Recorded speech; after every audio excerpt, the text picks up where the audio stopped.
Bismillahirrahmanirrahim. Assalamualaikum warahmatullahi wabarakatuh. Alhamdulillahirabbil alamin. Wa bihi nasta'inu ala umuri dunya waddin. Wassalatu wassalamu ala asyrafil anbiya'i wal mursalin Muhammadin wa ala alihi wa man ittaba'ahum bi ihsanin ila yaumiddin. Subhanaka la ilma lana illa ma 'allamtana innaka antal alimul hakim. Allahumma anfa'na bima 'allamtana wa 'allimna ma yanfa'una wa zidna ilma. Amma ba'du, yang kami hormati jajaran takmir dan pengurus musala atau masjid Wauni. Masjid ya? Masjid. Masjid Baitur Rahman. Ada Baitur Rahim? Baitur Rahman.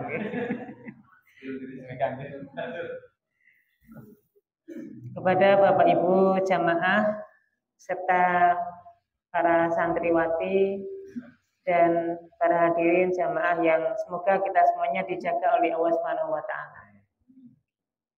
Alhamdulillah, kita panjatkan syukur kita kepada Allah Subhanahu wa taala pada kesempatan hari yang berkah ini kita bisa menjalankan ibadah puasa di hari ini dan namanya disebut dengan kalender Hijriyah karena penetapan tahunnya, perhitungan tahunnya berdasarkan hijrahnya Nabi Shallallahu Alaihi Wasallam dari kota Mekah ke kota Madinah. Nama-nama penyebutan bulannya juga kita punya sendiri. Kalender penetapan tanggal-tanggalnya juga kita punya sendiri. Dan semua ibadah kita berdasarkan kalender Hijriyah tadi. Kemarin baru saja menjalankan ibadah haji. Bapak Ibu, kita ibadah haji bulan apa? Bulan Dzulhijjah, ya. Tanggal 8 dan seterusnya. Dimulainya dari bulan Hijriyah. Penetapannya menggunakan tanggal-tanggal Hijriyah. Kita beberapa bulan yang lalu juga Idul Adha, Idul Fitri, semua ditetapkan dengan menggunakan kalender Hijriyah. Dalam bab zakat misalnya, kewajiban zakat. Bagaimana cara kita menunaikan zakat? Syaratnya diantaranya ada haul, harta yang kita miliki sampai nisab dan disimpan selama 1 tahun. Bagaimana cara menghitungnya? Kembali perhitungannya dengan kalender Hijriyah.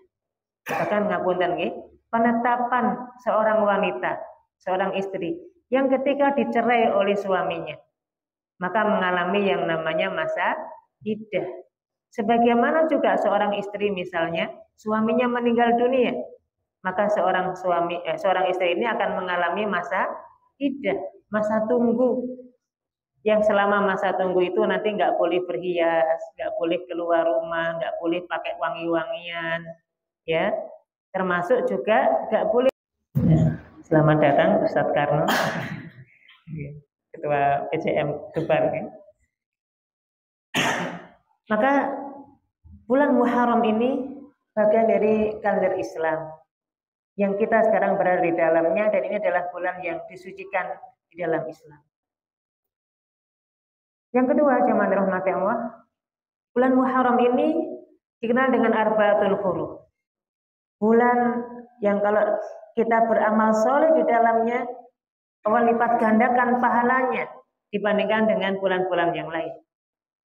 Bulan kita lebih ditekankan lagi untuk memerhatikan amal soleh kita, ya, dibandingkan dengan bulan-bulan yang lainnya. Karena setiap kita beramal soleh, pahalanya dilipat gandakan oleh Allah Subhanahu wa taala.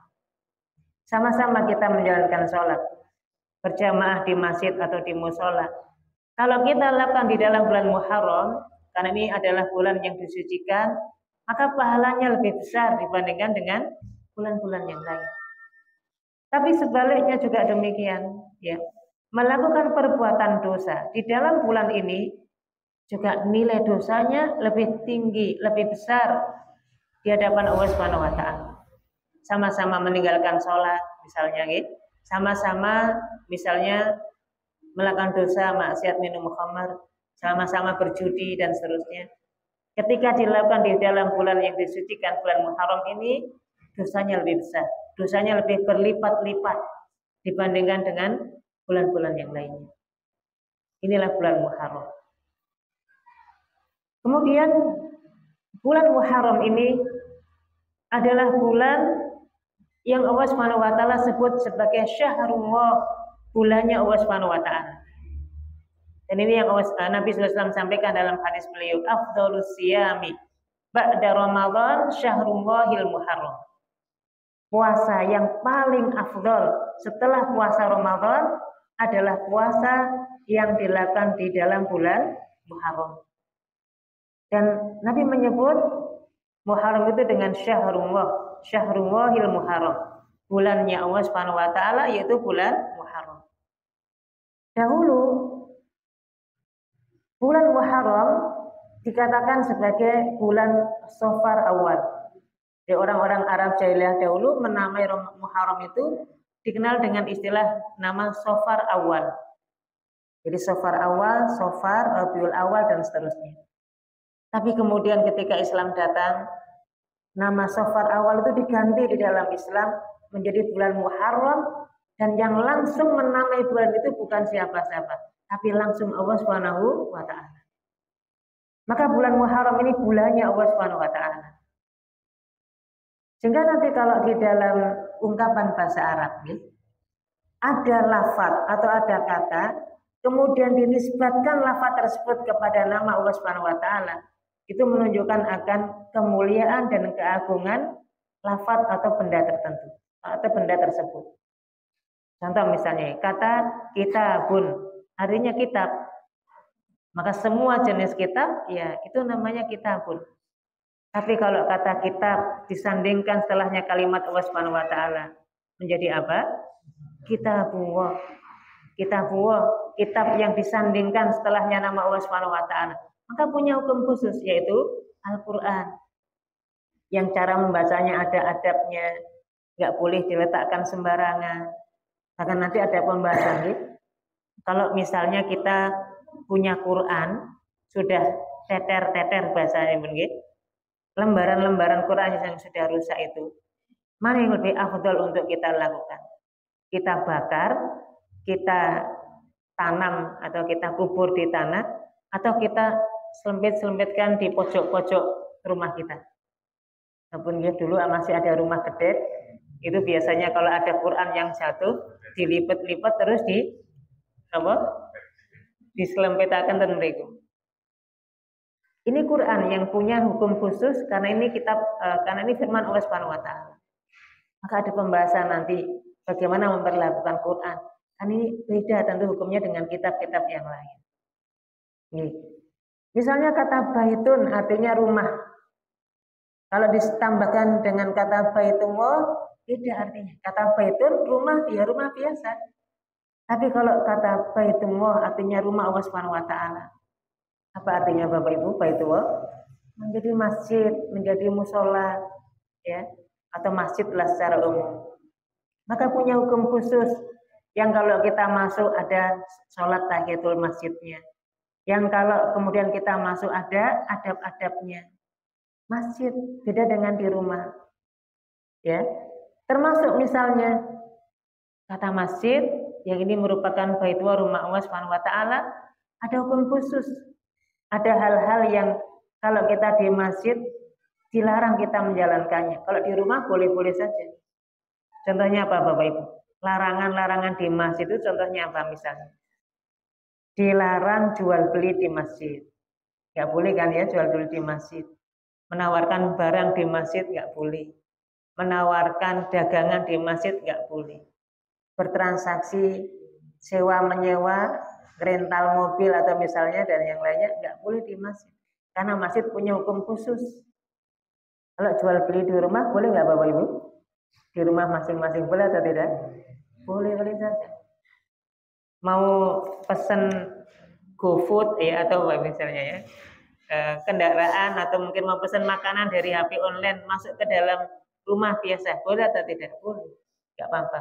Tapi kalau di masjid nggak boleh, ya karena ini masjid nggak boleh dipakai untuk jual beli. mengumumkan barang hilang di masjid, nggak boleh. Karena hukumnya khusus. Misalnya diumumkan sepeda motor merek apa gitu ya hilang, tolong yang menemukan tolong dikembalikan ke pemiliknya. Diumumkan di masjid boleh atau tidak? Nggak boleh. Ya. Kalau mengumumkan di rumah boleh. Ini menunjukkan akan kekhususan masjid sampai kemudian ada hukum tertentu. Nah, kata syahrun di dalam bahasa Arab artinya bulan. Semua bulan disebut dengan syahrun. Tapi kalau disandingkan dengan syahrullah, bulannya Allah Subhanahu wa taala, maka sudah beda maknanya. Punya kekhususan, punya keistimewaan yang tidak dimiliki oleh bulan-bulan yang lain. Dan bulannya Allah Subhanahu wa taala itu adalah bulan Muharram. Inilah bulannya Allah Subhanahu wa taala. Bulan yang sekarang kita berada di dalamnya ini. Nah. Kemudian zaman rahmat Allah, bulan Muharram ada satu hari di dalamnya yang semua umat terdahulu memuliakan hari tersebut. Jadi dalam satu hari dalam bulan Muharram itu ada satu hari yang dimuliakan, bukan hanya umat Nabi Shallallahu Alaihi Wasallam, tapi umat-umat terdahulu. Bulan tanggal berapa itu Bapak Ibu? Ada satu hari di dalam bulan Muharram yang satu hari ini bukan hanya umat Nabi Muhammad yang mengagungkannya, tapi umat-umat terdahulu juga mengagungkan satu hari tersebut. Bulan apa nih? Nah, hari apa Bapak Ibu? Nah, ini yang dikenal dengan hari Asyura. Kata Asyura dari kata Asyroh yang artinya 10. Maka kata Asyura berarti tanggal 10 Muharram. Jadi ayo anak-anak santriwati LKSA ini ya. Tanggal 10 Muharram itu ada peristiwa apa saja sih sampai diagungkan? Ada apa? Sampai kemudian kok diagungkan oleh umat terdahulu, termasuk umat Nabi Shallallahu Alaihi Wasallam. Ada apa kira-kira? Nah, ini yang pernah dijelaskan oleh ada satu riwayat hadis ya, sahabat Abdullah bin Abbas radhiyallahu anhu itu menceritakan gini. Lama qadima al-Madinah. Nabi Shallallahu Alaihi Wasallam ketika datang ke kota Madinah. Wajadahum yasumuna yauman. Nabi ketika datang di kota Madinah, Nabi itu mendapati orang-orang Nasrani, orang-orang Yahudi. Tentu kalau orang Nasrani berarti dahulu mengikuti Nabi ikut agama umat terdahulu yaitu Nabi Isa. Ya, orang-orang Yahudi dulu ikut ajarannya Nabi Musa. Maka Nabi Shallallahu Alaihi Wasallam mendapati orang Yahudi, orang Nasrani ketika di kota Madinah, yasumuna yauman, mereka berpuasa di satu hari tersebut, yakni Asyura, yaitu pada hari Asyura. Faqalu hada yaumun azimun. Mereka dahulu orang-orang di kota Madinah mengatakan ini adalah hari yang agung, ini adalah hari yang mulia. Dalam hadis yang lain disebutkan hada yaumun yu'azzimuhul yahudu wa nasara. Ini adalah hari di mana dahulu orang-orang Yahudi, orang-orang Nasrani mengagungkan hari tersebut. Faqalu, mereka mengatakan ini adalah hari yang agung, ini adalah hari yang mulia, maka mereka berpuasa di hari tersebut. Wa huwa yaumun najjaw fihi Musa. Ini poinnya. Kenapa mereka mengagungkan hari tersebut? Karena dalam satu hari itu mereka dahulu mengingat akan hari di mana Allah Subhanahu wa taala menyelamatkan Nabi Musa alaihissalam dari kejaran Fir'aun. Jadi kisah Nabi Musa pada saat dikejar oleh Fir'aun dan bala tentaranya, sampailah Nabi Musa ini di hadapannya ada laut. Sampai kemudian merasa wah ini pasti kita sudah ketangkap ini oleh Fir'aun. Kemudian Allah Subhanahu wa taala memerintahkan kepada Nabi Musa untuk memukulkan tongkatnya. Kemudian laut itu terbelah. Mohon maaf Bapak Ibu, laut ini terbelah menjadi berapa? Biasanya kalau kita lihat film-film Nabi Musa itu cuma terbelah hanya satu, ya kan? Tapi padahal di dalam tafsir Ibnu Katsir ini disebutkan laut itu terbelah menjadi 12. Jadi bukan hanya satu, tapi berapa? 12. Kenapa kok lautnya terbelah menjadi 12? Kenging apa? Karena dahulu jumlah pengikut kelompok Nabi Musa itu berapa? 12. Keturunan Yahudi Bani Israel dulu itu 12. Sehingga Allah Subhanahu wa taala istimewakan. Ini kalau hanya dikasih satu jalan rebutan mereka ini. Maka Allah kasih masing-masing sebanyak 12 jalan sehingga masing-masing kabilah suku itu kemudian jalan di tempatnya masing-masing. Sama nanti ketika Allah Subhanahu wa taala karuniakan kepada mereka air. Ketika mereka kehausan nggak punya air, mereka minta air. Maka Nabi Musa diperintahkan oleh Allah Subhanahu wa taala untuk memukul batu. Fanfajarat min husnata asyrata aina. Maka muncullah dari batu tersebut 12 mata air. Supaya masing-masing bisa menikmati air dari sumber air tersebut, enggak rebutan. Karena memang wataknya orang-orang Bani Israel itu kan napa Bapak Ibu? Ngeyelan ya. Enggak mau ngalah. Bahasa Jawa ini napa nih kalau bahasa Jawa ini? Berengkel ya. Pokoknya berengkelan. Itu memang karakternya Bani Israel itu seperti itu dulu ya. Jadi kalau dikasih perintah itu nanya terus, tapi nggak dikerjakan. Nanya tapi tujuannya untuk meminta keringanan, bahkan kalau bisa nggak usah dikerjakan. Jadi ngapunten kalau ada orang diperintah kok nguantah terus, takut terus itu ya. Itu memang sifatnya siapa? Bani Israel.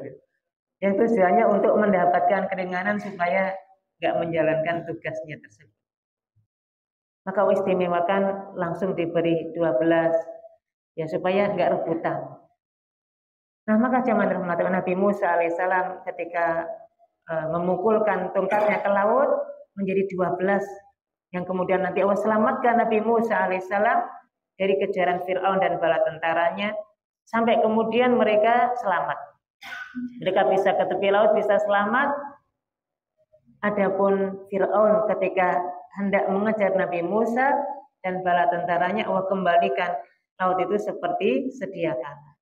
Sampai kemudian tentaranya Fir'aun meninggal dunia, semua tenggelam di laut, hanya Fir'aun yang kemudian nanti ditampakkan jasadnya dalam kondisi meninggal di permukaan laut.